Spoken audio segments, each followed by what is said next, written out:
This podcast is for informational purposes only and does not constitute legal, tax, investment, financial, or other advice. It is not intended to cause or induce breach of an existing agency agreement. Hello? Hello? Hello? This is the Vancouver Commercial Real Estate Podcast.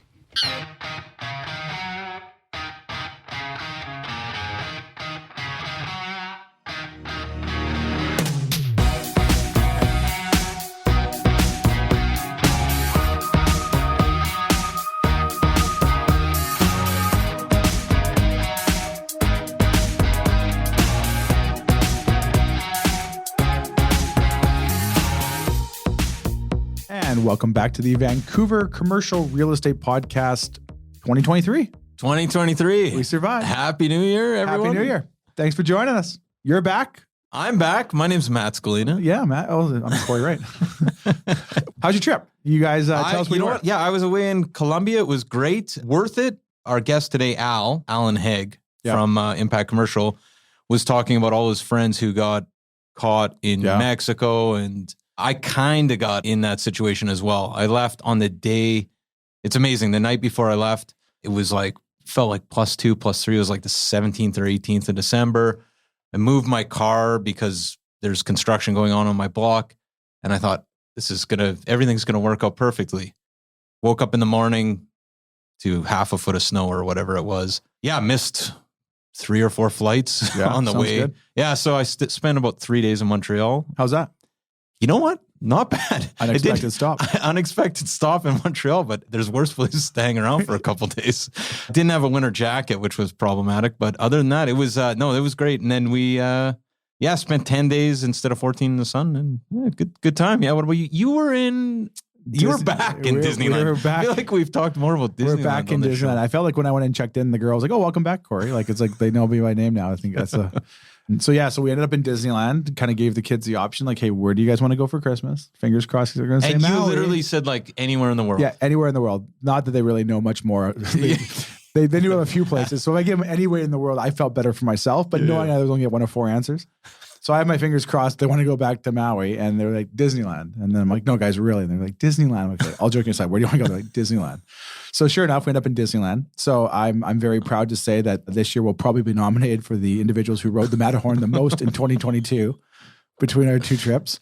So we did that. We came, the massive snow dump was the day before we were supposed to get home. So we're sitting in Anaheim, like watching our flight and the news constantly, thinking we're going to hopefully get on. And we got to the airport in Anaheim about 10 a.m. I think we departed about 6:30 p.m. Yeah.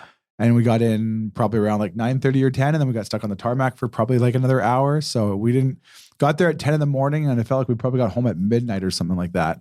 It was such a long day. But I feel like everybody, on the way home, we were from the airport in Bogota in Colombia to Vancouver, 23 hours, which... Wow. Well, I will say when we did land, and this is probably like 11:30 or 11 o'clock, we're trekking through YVR. I've never seen so many people everywhere sleeping in the airport, because you're coming on the catwalk on the top so you can see down. Yeah. And there was bags everywhere, people everywhere. This is day 2, first day after the massive dump. So the chaos is still taking place. I felt just horrible for all these people everywhere. You know what? Even I got back on the first, and they had cordoned off an area of the lost baggage. Yeah. Just a nightmare, like just insane. It's crazy how long it's taking. I think, we were talking about planes, trains, and automobiles a lot over this trip, and what a great movie that is. But clearly, I mean, it's from the 80s. So like this happens every Christmas or Thanksgiving, I guess, in the movie. But it does feel like a lot of this is still COVID, like a COVID hangover. Like we can't get stuff right. And man, I'm so sick of I don't want to criticize anyone because I have no idea how to run an airport. Right. But our pilot coming home said they left the gate, he said, at like 10:15 in the morning. But they actually didn't get off the runway in Vancouver until about 3-ish. So they were on the tarmac for 5.5 hours? Yeah. They ran out of de-icer. So again, I don't want to criticize anyone because I don't know how to run an airport. Yeah. But I would think maybe something like de-icer, salt, snow plows would be things you'd probably want a lot of. So clearly something happened. But apparently that was one of the big hiccups getting planes out the next day. Was I couldn't de-ice them to get them out. Well, even not to go This is an unplanned wine fest, I we're guess. Both going to walk through YVR next time, and we're going to get like taken to like the strip searching at the TSA. Like we're going down. But like so I flew in from on a flight from Montreal, and we got in at, I thought, wow, that was, we were late by about an hour and a half, but like, okay, it all worked out. Let's get home. And it took over an hour for the bags to come out. You're like, what is going? And it was like at 11:30 at night. So you're like, there's not a ton of people here. Like, why? What's going on? They're rummaging through to take all the good stuff out before they put them on. I guess they're doing Christmas shopping before they put them on. But anyway, as we said, Cory, we have Alan Haigh. He is the managing partner at Impact Commercial. He, of course, has been on the show a number of times. I would say for sure, past guest, fan favorite. Definitely. With an emphasis on fan favorite. Yeah. Just a genuinely super nice guy. Yeah. And genuinely super bright guy. So he's the whole package. We wanted to have him kick off this year. I feel like we have him kick off every year for us. He kind of sets it up. Right now, interest rates and inflation are all the talk. He talks about what to expect potentially, where do they go, some highlights, maybe some lowlights, what to do. We ask him where he would invest. So we get a lot of really good insight of what 2023 will look like and where best to kind of look for opportunities if there is out there. And Al does a good job on. You know what? And a grizzled veteran. Yeah. He's seen it all. And also, similar to yourself, he invests in a lot of different asset classes, and he's been doing it for a long time, very successfully. And does it very, very well. And he's a guy where he gives you the information, not only from like the lender's side of things, because that's the side he's working on, but as you alluded to, he's also a buyer as well. So He understands what it takes to make a good deal. He understands what it takes to be a buyer in challenging times. And that's why, in my opinion, they're one of the best in the business. Everything we always have, we always default back to Al, and he's never let us down. So he's a great guy to have set up the year for all of our listeners for us. Well, maybe with that intro, we should cut to our talk with Alan Haigh, managing partner at Impact Commercial. Enjoy, guys. This week's episode is brought to you by our great friends at Impact Commercial Group. Really enjoy working with Impact Commercial. And we should say Al and his team can basically do anything when it comes to lending. Anything when it comes under the commercial umbrella. You're building a building in development, we got you covered. You're buying land, we'll make that happen for you. You're investing in a property or multifamily building, check. Owner-occupiers looking to acquire their own space, double check. Anything commercial financing you need, Impact Commercial is your go-to. ImpactCommercial.ca. And we should say, over 50 years of combined experience. So trust these guys. They're the right fit. Best in the business, in my opinion.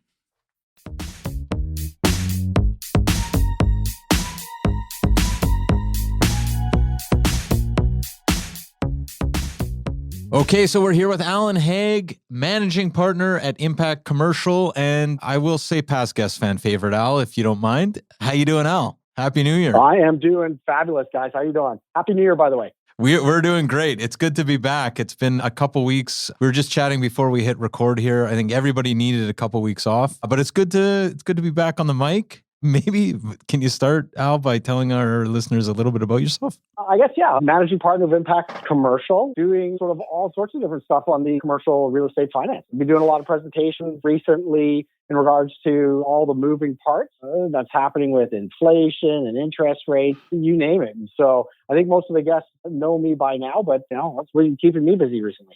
So, Al, that's why we wanted to have you on today. We're 2023. It feels like everyone talks about inflation and interest rates every second hour out there right now. You guys are on the forefront of this and understand it probably better than most out there. Definitely better than us on the mics here. Can you maybe we'll throw it out there to start it off. What do you guys anticipate? How does 2023 look over the next 12 months? Do we have continued interest rate rises? Do we cool that off? Do we anticipate them to pull off at some point? What do you guys anticipate the next 12 months might unfold like? Well, you know what? That's a great question. One of those aspects which I have to answer honestly is I don't know. We thought inflation would be sort of tamed a little earlier. There was lots of chat earlier on in 2022 that inflation was just transitory, which for all the listeners out there, transitory means that, it's a short term, it'll get worked out. Say if supply chain issues get resolved and the inflation comes down. Unfortunately, we just haven't seen that inflation come down. Kind of a little bit, expected, a little bit unexpected in regards to the central banks, which, for us, it's the Bank of Canada and the Federal Reserve. where there's really hawkish, man. They are raising their short-term rates, their overnight lending rate, much more aggressively than what we had expected at the beginning of 2022. But I guess we're in the environment that we're in right now, and as I've been saying for the last couple of months, we're just, people are sitting on their hands right now. We're just waiting to get clarity. And we haven't seen a great deal of clarity, certainly not for people to kind of make that, long-term, decision. Let's say if you're going to be, buying like a, multi-million-dollar commercial real estate property, just times are a little bit uncertain. So that's sort of like the current market. I can give you a little bit of where we think is kind of going forward into the future as well. Yeah, please do. But I figured I'd stop and just let you kind of just ask any questions on sort of what we've kind of gone through right now. Yeah, Al, I was just going to say, I can't remember another moment in my life where I get up in the morning excited to hear about the jobs numbers. And then it's surprising and everyone's surprised, which happened this morning. We should timestamp it January 6th, I guess, which probably means we're in for another rate hike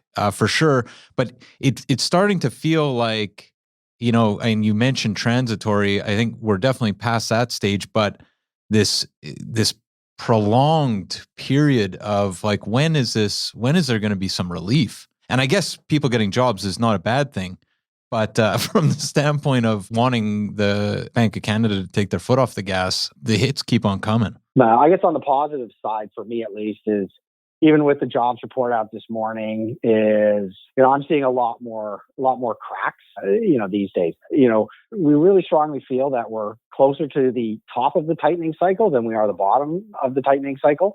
So it is, those big rate movements by the Bank of Canada, are largely done. Kind of expecting a bunch of 25 basis points increases, over the next little bit. And I'm just shocked at the jobs number. To be frank, is that we still keep growing at quite an impressive clip. So if you were in the Bank of Canada's shoes, is what would you do if your inflation is 7%?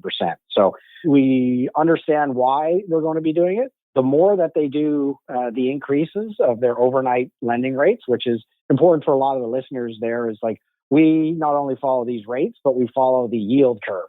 And the simplest thing for all the listeners is a yield curve is really, it compares the short-term rates versus the longer-term rates. And a normal yield curve is kind of like a line straight up, where short-term rates are lower than longer-term rates. Kind of like you have to have a premium to go in and lock in longer is kind of the thing. Now, in a normal market, that's what happens. Right. We are now in an inverted yield curve, which means due to policy rate increases, is like the short-term rates are higher than the longer-term rates. Those are always, this time it's always, a leading indicator of a recession. So we're pretty much confident, a lot of the, I'm just looking at, TD's interest rate forecast, which they are predicting, rates to come down in the not too distant future. A lot of the other financial institutions are also predicting the rates to come down as well. So, I think we're just in the short-term period where you got to live with what it is right now. And then, I think that good times will return, especially from a real estate investment with lower interest rates sometime, the second half of 2023. Now, Al, you talk a little bit about that. Do you have an idea potentially, or, we'll take out your crystal ball and we're going to hold you to everything you say on this show. Do you have an idea potentially when those rates might start to come off? Is there kind of an anticipated timeline? Are we talking spring, summer, winter? I think we got 12 months of rates being at this level for the overnight rate, for the Bank of Canada's rate. Okay. I don't think that we are going down. In fact, I think we could probably go up, one or two more times of 25 basis points each, again, just to fight inflation. So that's kind of where we're at with that one. I wish I had better news. Like it's a funny little thing. So that's where we're at right now. And Al, you mentioned this is, where we're at, and, this is what we have to deal with. Can you talk a little bit about what's coming across your desk right now, and maybe even the latter half of 2022? In residential, obviously, we just got the year-end stats, and, the slowdown is dramatic, right? Can you talk about how your business, and I guess commercial lending in general, has fared over the course of the last 6 months, and what you see over the next couple months? Yeah. Now, and so what I can say on it is I always will think back over the however many years, couple of decades more, that I've been in business. And it is, we're seeing a slowdown right now, but I don't really worry about it too much. There's so much strength and positivity within, the BC marketplace that it is, we're going to see a slowdown, but the immigration coming in, all this positive stuff that, once we kind of get through this, speed bump, come 2020, end of 2023, beginning of 2024, there's too much positivity for our markets to not just go back up gangbusters. So we're just at that stage right now where we're working with a lot of clients just to either, bridge, an opportunistic purchase from right now into 12 months and see where it is. We're always in that creativity of trying to help, entrepreneurial individuals, both the boys and the girls, to, achieve some of their objectives through commercial real estate investing. A lot more owner occupiers in this is like the owner occupiers with their businesses is that they are committed to the long term, like 10, 20 years. So, they're still out there purchasing, good properties, to house their staff, transit corridors, industrial, shortage of supply. They just need to get whenever it is, and they'll pay as much as they can, as much as they need to, and take on as much of an interest rate to secure that because they make way more money on the success of their business than on 1 or 2% of an interest rate increase. So that truck keeps on barreling down the highway for our local business people. The entrepreneurs are still out there doing that stuff. I've seen a little construction come back, which we haven't had for really 9 months. It's almost been, at least on our side, to a great degree, pens down from a lot of the developers, and the fact that they just can't get the pro formas to pencil out as well as they need to. Al, you mentioned about owner occupiers there and stuff like that. Have you seen the lending criteria for owner occupiers change dramatically over the past 6 months as interest rates have risen? And I guess for the listener's standpoint, maybe owner occupiers that could achieve a 90% loan to value or 80% loan to value because the interest rates have shot up so much. Had those loan to value ratios and criteria changed dramatically for those owner occupiers looking to enter the market? Not really. There's still a lot of liquidity out there. And when you're owner occupier, is that one of the beautiful things about an owner occupier is you can use all that, great, positive, robust net operating income from the business to support the mortgage, which is different from the standard investment purchase where all everybody knows is like, the income from the property supports the mortgage and it's got to meet their requirements. But when you're in a good, strong business with positive income, like that income will have to go to support higher debt payments versus being paid out to dividends to the shareholders. But at least, you're securing your property and, for the long term. Like I was meeting with one of my closest clients this morning and we were just sort of chatting around. And, when you have a 20-year mindset for an owner occupier or a 30-year mindset and you have staff considerations, the additional cost of, these 1%, 2%, 3% interest rate increase pale in, recruiting good staff. Yeah. Retaining good staff. Cory, with your group is that, you want your guys to stick around for 5, 10, 15, 20 years. So that's when you do it. And, a lot of our owner occupiers, that's their same mentality. They make way more income. They can create way more of a business culture by, getting the right property, even at the higher interest rates, when you've got that longer term view. Now, over the past, call it better part of a year, half a year, as interest rates have continued to go up, you guys see deals coming in. Have you seen more deals come in from a certain area as interest rates have surged, let's say as like Kelowna or Kamloops, maybe than you saw before? Just we're asking for a friend if anyone's wondering. You know what? We are, I'm proud to say is like we've got a very entrepreneurial group of clients. And what I can say is like I guess the city of Vancouver, it's better to say it's like the city of Vancouver has become so institutional that, most of the owner occupiers, most of the investment guys are looking outside of the city in Vancouver. So they're going to, east of the Fraser, out into the Surreys, Langleys, Abbotsfords, Missions, Chilliwack, quite a bit. The interior keeps blowing up. Vancouver Island keeps blowing up. Like I'm amazed at some of the stuff coming in from Nanaimo, Parksville, Campbell River, Comox. It is surprising. Likewise, it's like getting apartment buildings and small little ones and Kamloops, Sycamoose, Penticton, all these things are, they're coming across. And it sort of goes to show that, the strength of, BC's market in particular is quite strong. Past like 5-10 years ago, nobody would look outside of the Lower Mainland. Now, it's probably more often than not, entrepreneurs are looking outside of the Lower Mainland for their next purchase. So I guess a follow-up question to that is area followed by asset class. During this challenging time, have you seen a shift in any one asset class where more buyers are looking to get into that one, knowing there's higher interest rates coming? Okay, so I guess where it kind of comes into it is like the two basic food groups are always going to be the same for right now. It's the industrial and it's the rental. So, there's still a lot of buyers looking to go after that. Industrial's probably got the most robust number of buyers, just the redevelopment, abilities of industrial. It's just the dynamics are so strong. So a lot of people are still looking at that and all over the place.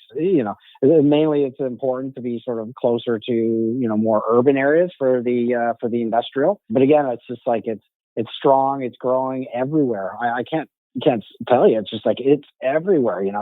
Nanaimo, there's just shortage of industrial all over the place. The multifamily rental, like it's 500,000 annual immigration coming in. Like, it's just it's very impressive on the strength of the market. So you can go to anywhere and you're seeing opportunities. I would say for me right now is a few more opportunities in the secondary markets right now, just because of it's higher cap rates, the lesser competition of purchasers. So you're getting a little bit more, transactional activity in some of those areas because the lenders are still quite happy going to the Vancouver Island, the interior, where in the past 10 years ago, they wouldn't. Yeah.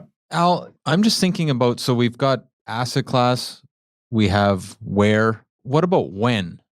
Now, we talked when John Switzer was on the program, Cory made a case, and he's definitely putting his money where his mouth is in terms of acquisitions recently. But I'm wondering, if you were trying to time this market, do you see, is patience a virtue right now, or is now the moment to be looking for deals? That's a great question. So I'm in the market as well, and don't really want to be giving away my secret sauce on all this kind of stuff here. But you know what? For you guys in this podcast, you're going to get the inside feedback on what I'm planning and then what my clients are looking to do. And so, sort of last year, September, pretty much everybody was kick the can into the new year. So we've kicked the can into the new year. We are thinking that it's the quarter two of this year is going to be a very opportunistic time to look to secure some properties. I've been talking to a few of the institutions that we're working with, and they have much more moderate objectives, acquisition objectives this year. They're taking a pause for Q1, but Q2, Q3 they are going to start to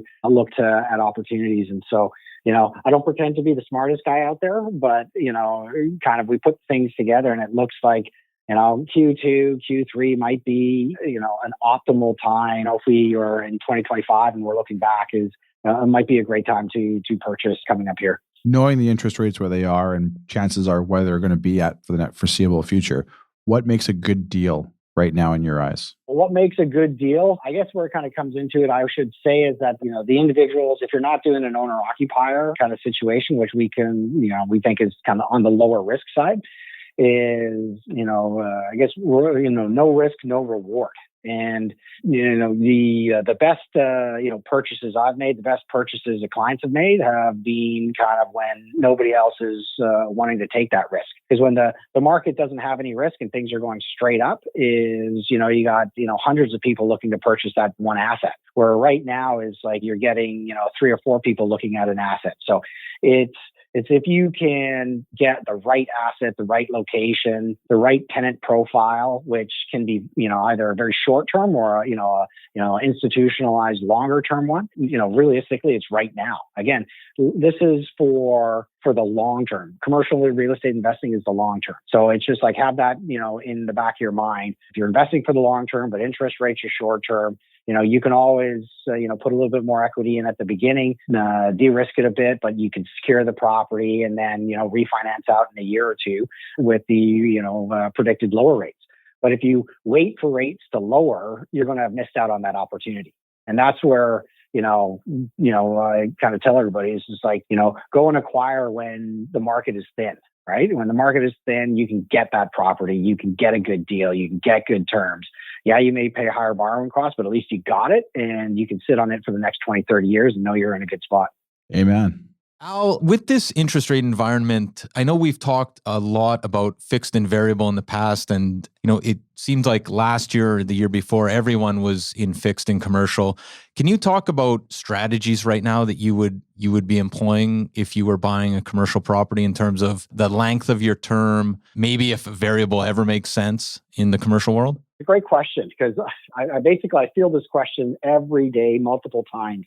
And so where we end up kind of going into it is, and the best way for me to answer this thing here is everybody's hopefully heard of this, is like you buy low and you sell high, right? So where we put it into it or align it with the commercial real estate and the mortgage market is like when interest rates are low, you go long. Okay, it makes sense. Like a couple of years ago, we were doing 2.25%, 2.75%, 5-year fixed rate. That's when you go long. Right. When interest rates are this high, and I got a term sheet from somebody, and it was like 7% right now for a 5-year term. And so you kind of come into it and you're like going, listen, right, 7% for 5 years. Like, is that what you want to be locked in at? Because if interest rates go down, say in 18 months, and they come off 2%, and the market is, at 4.5% interest rate, and you're stuck at 7%, you got a massive penalty on that, like an absolutely massive penalty. And so today is like in these markets is like we're just not recommending that you lock in for a longer term at a very high rate. It's kind of counterproductive to the, buy low, sell high. Mm-hmm. So where we end up doing is we switch it out is like when you're at what we think is closer to the top of the interest rate environment is like go short term. Like, so we're getting variable, which, isn't always the best because it's a prime plus thing. So variable 1 and 2 year fixed terms is kind of what we stick with. But the benefits of that stuff there is that if interest rates come down in a year or two, is that you're just going to roll your mortgage into a much lower interest rate at that time without any penalty. And that's when you would go into the longer 5-year term. So this is it's kind of like bridging us to the, hopeful or the projected lower interest rates in a year or two time. Okay. Yeah, that makes sense. So it's actually very similar to the residential strategy right now. This is why you call Al, because he tells you what's the best way to go.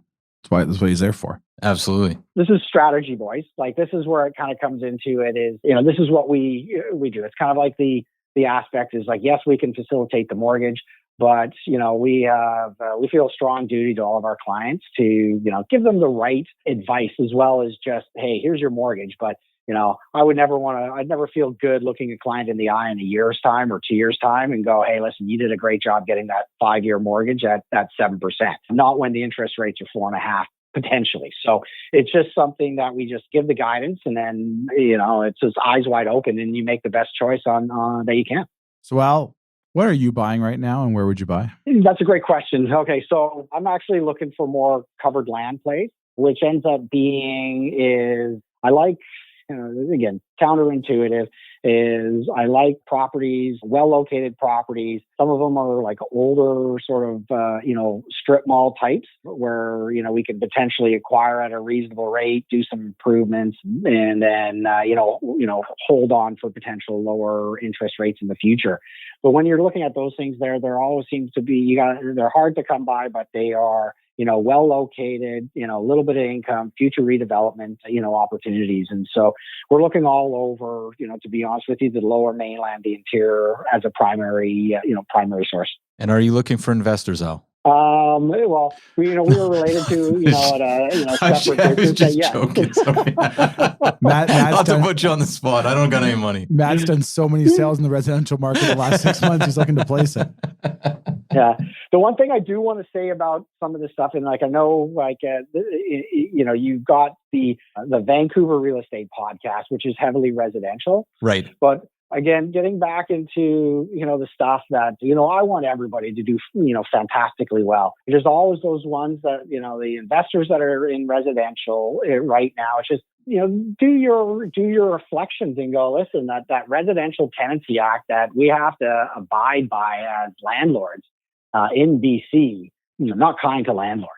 Where on the commercial side is that you have your hopeful triple net lease, carefree triple net lease, which makes it, I don't know, just for my clients, for myself, it's just much easier, much more predictable, way of achieving, the real estate investment objectives on that side. So it's just for all those that are comfortable in residential, it is, great. But if you want to explore the commercial side, is talk to one of Cory's guys or give one of my guys or I a call, and we just sort of chat through with it. Yeah. The irony, just thinking about that, thinking about my own portfolio and just what's happened over the last year on the residential side with rents kind of exploding, I think a lot of people are just either they basically can't move, right? They've locked in rents over the last 5 years that no longer make sense from a market perspective. And, I was talking to some tenants and they were like, yeah, we'll stay here forever. Don't worry. We don't want to go anywhere.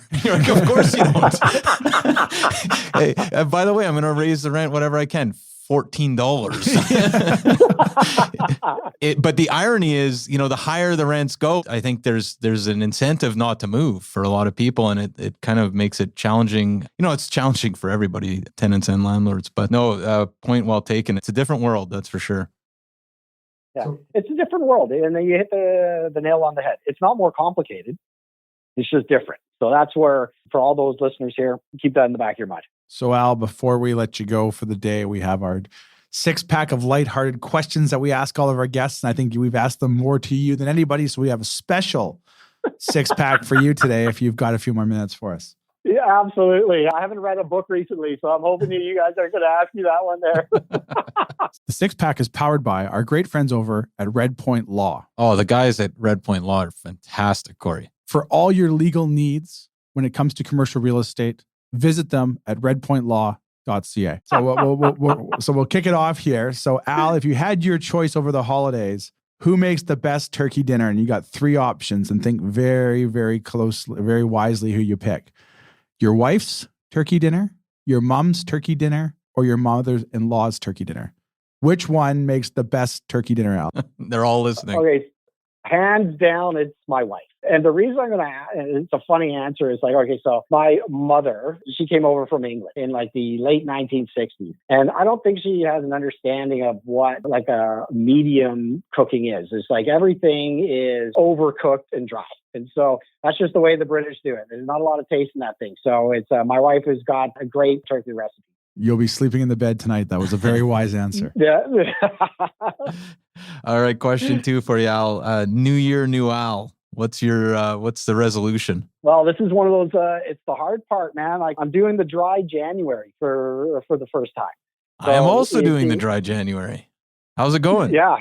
You know what? It's going great. I got a Fitbit and I'm tracking my sleep like you wouldn't believe. And I tell you what, sleep scores are going way up. It's amazing. Now, I put 10 pounds on during 2022. So I've got the goal to take those 10 pounds off and, hopefully a little less festivity and eating, early in 2023.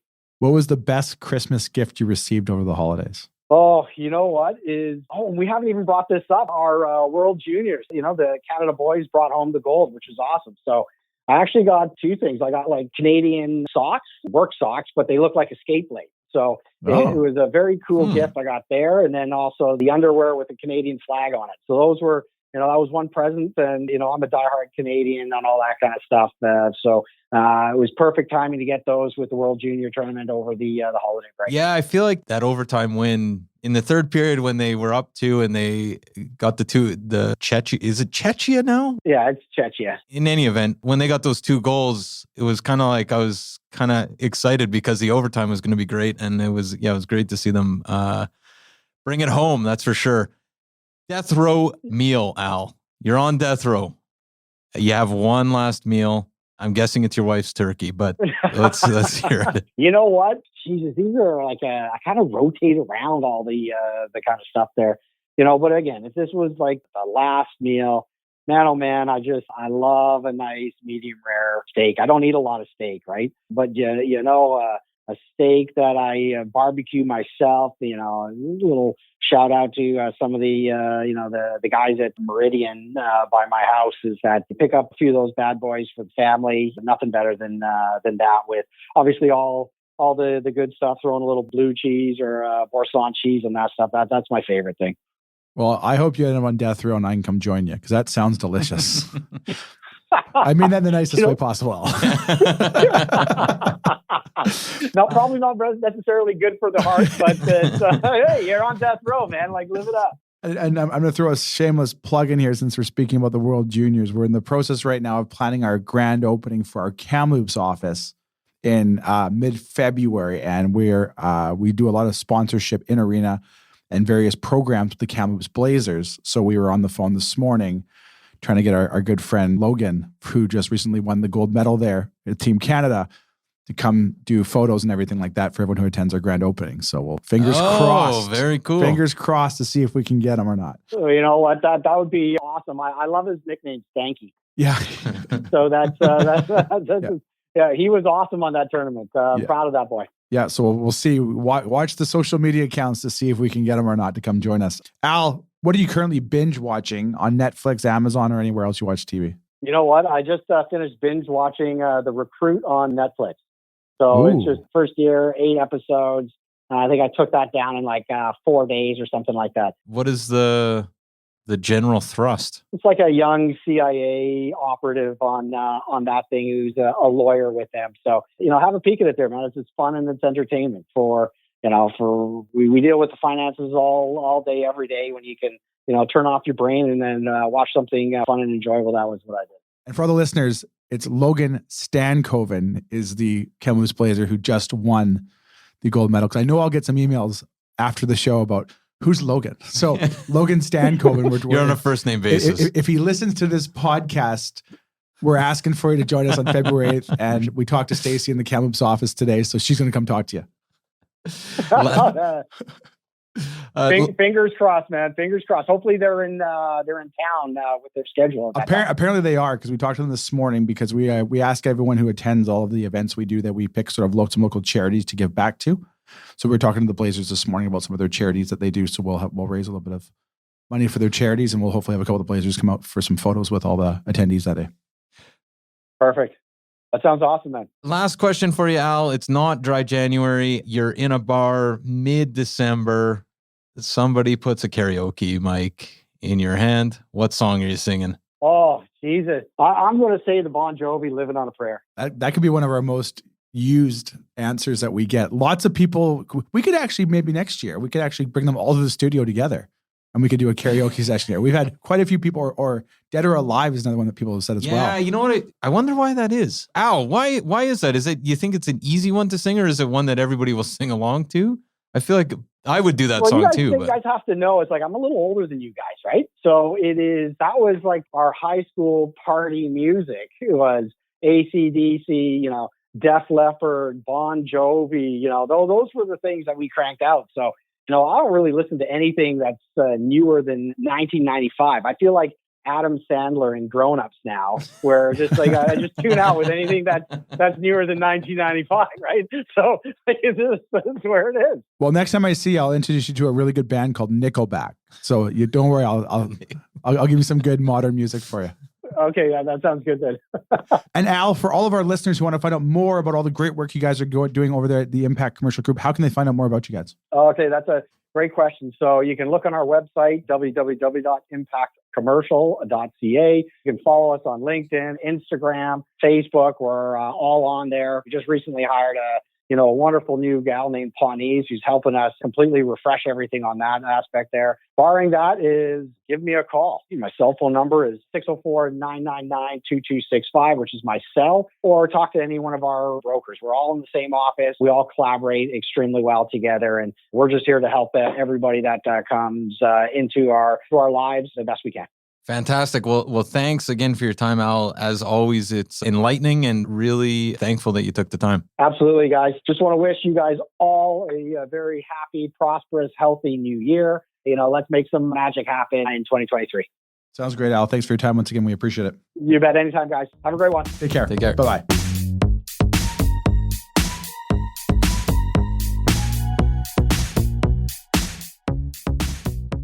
There you have it, folks. Our interview with Alan Haigh, Managing Partner, Impact Commercial. 2023 excitement, optimism, know what you're doing was the takeaway today. You know what? Know what you're doing, think strategically. And also, I will just say because I think we were kind of singing Al's praises in the introduction, but one thing I've been thinking about lately is a lot of the most successful people I know, guys like Al, are, they're smart, they're cynical, but overwhelmingly they're optimistic about the market and the long term. You have to be. And I think real estate's, it's always been a long game. And I think in Vancouver, you go back, we've had a great, 10-year run-ish, give or take. And we get stuck in a bubble because during COVID, we kind of outperformed a lot of provinces, probably lots of places in the world. People get to the point that if they buy something, if it doesn't double the next year, it's broken. Right. When traditionally real estate's always been like, hey, I'll buy a house, I'll put down some money, my tenant will pay it off over 20 years. And if it's worth more than I bought it for, I win. Yeah. If not, I put down 20, the tenant paid 180,000 for me. I got 200,000 to show for my money. So I think we get stuck and jaded in that aspect of it. So I think guys like Al, and there's a lot of great guys out there that really know what they're doing, and they really think this is a great opportunity. And they don't be bashful, don't be scared to get in the market, because there's opportunities now, such as like in Kelowna that we talked about, which was a white hot real estate market in all asset classes, both residential and commercial, that you couldn't really get in. And now you're getting the opportunity to get into these markets because they're not turning over as fast. There's some great opportunities out there to get in that fast forward a year or 2 years, you're going to be the smartest guy in the room, because that demand is going to come right back because it's all pent up on the side right now. This is, I will say, Al gave away some of what he called the secret sauce at the last episode of the Vancouver Commercial Real Estate Podcast of 2022 with John Switzer, which was a great episode that I was fortunate enough to be a part of. Cory, you gave away your secrets. If you're looking for kind of a strategic lesson, I'd say these two podcasts together, there's a lot of wisdom there. Well, I was excited as well, because now I didn't realize Al didn't know about Nickelback. So I'm excited to go teach him all about Nickelback now and have a listening party. It's funny, I was driving over here today and I've got the music a little bit too loud in the car. I'm excited to see you. Yeah. Adam's back. I'm excited to reintroduce myself to him. I haven't seen him for so long. I'm excited. So I pull up to a light, probably I think around 8th and Cambie. And the guys are crossing the crosswalk, and I have my music probably loud enough that you can probably actually hear the lyrics outside of the car. Yeah. And this guy walks by and looks at me, makes eye contact, gives me a thumbs up. So I'm thinking in my head, well, if I was listening to Elton John, right, or Michael Bublé for that matter, and he gives me a thumbs up to Michael Bublé, that's a Michael Bublé fan. I know that because he's giving me the thumbs up. Yeah, I've got Nickelback's new album really loud. I get the thumbs up. I'm either getting, hey, great song, I too am a Nickelback fan, or because you're listening to Nickelback, you are the biggest loser I've met this year. So I could have got either or, right? The thumbs up was either you're a loser, you're listening to Nickelback, or me too, I like Nickelback. I don't know. Any other band, it was just a, hey, great song. Yeah. Nickelback, don't know how to take it. I haven't heard their new album. Yeah. Well, what are you doing for the next 45 minutes after this? It's a listening party. It's a listening party. Over to Impact Commercial. We're going to Al's house. So, Cory, how can people find out about William Wright Commercial? Of course, this is your brokerage, best brokerage in the city. Dare I say the province? We know the province now, because we're very excited to say we have our Kamloops office opening. It feels like any week now. Right. It's ready to go. And then we have our Central Island office opening in beautiful Parksville, just outside of Nanaimo, that will service the whole Central Island area. That's set to open in February as well. So that will be our 7th brokerage office at that time, which will give us more coverage, more dedicated brokerage offices throughout the province than anybody else. But if they want to reach us, they can reach us on our website at williamwright.ca. Call our head office, 604-428-5255. Let us know what you're looking for. We'll put you in touch with the best broker in the province for your needs. Or send me an email, cory@williamwright.ca. Always glad to hear what's going on out there. Always happy to talk real estate. Fantastic. And of course, these episodes and their summaries live at VancouverRealEstatePodcast.com. And we are launching our new website. And I think I mentioned this. It's January 11th or 13th, I think. And the summaries are going to be even better than they are on the current site. So stay tuned for that with more information, more resources. VancouverRealEstatePodcast.com. I won't be here next week, Cory, but we know you will be. I will be. We've got some tremendous guests that we've lined up for 2023. We'll be unrolling them on a weekly basis. We're very excited to have everyone we do. So we got a lot of exciting and upcoming episodes. So just hang tuned. Thanks for listening. Talk to you soon. Thanks, guys. Subscribe today.